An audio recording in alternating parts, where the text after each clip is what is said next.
সুপ্রিয় দর্শক মণ্ডলী, আসসালামু আলাইকুম। আমরা আজকে আপনাদেরকে শেখাবো নাইস 1000 এলিভেটরের কন্ট্রোল থেকে কিভাবে আমরা কল দিব। তো আমরা অনেকেই জানি না যে মাদারবোর্ড থেকে কিভাবে কল দিতে হয় নোটস এবং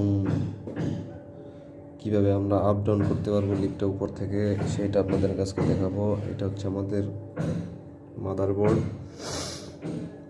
পিছনের সাইডটা হচ্ছে ইনভার্টার অ্যান্ড আমাদের পাওয়ার সাপ্লাই হচ্ছে ট্রান্সফরমার, কিছু ম্যাগনেটিক কন্ট্রাক্ট আছে, দুইটা সার্কিট ব্রেকার আছে। এগুলো অবশ্যই সব কন্ট্রোলে থাকে। আমরা আসল মূল কাজে আসবো আজকে কীভাবে আমরা নাইস 1000-এর কল দিব মাদারবোর্ড থেকে। এই উপরের সিরিয়ালে দেখতেছেন আপনারা 24 ভোল্ট, তারপরে কমন, হ্যাঁ কমন।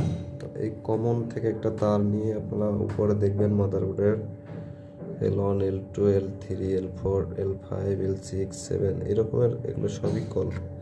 তো আমরা এখান থেকে আমাদের লিফটে এখন 6 তলা আছে, আমরা একটা কল দিব। কল দিতে হলে প্রথমে আপনার কমনে নিতে হবে একটা তার, এই কমনে ধরবো একটা, আর এখান থেকে যে কোনো একটা L6, 8, 9 যে কোনো এক জায়গায় কল দিলে আমরা কল বাঁচে কিন্তু বলে আসছি।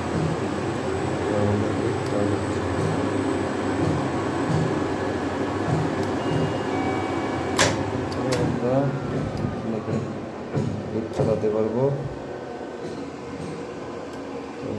দর্শক, যদি ভালো লাগে অবশ্যই লাইক, কমেন্ট এন্ড শেয়ার করবেন। নতুন চ্যানেলে ধন্যবাদ।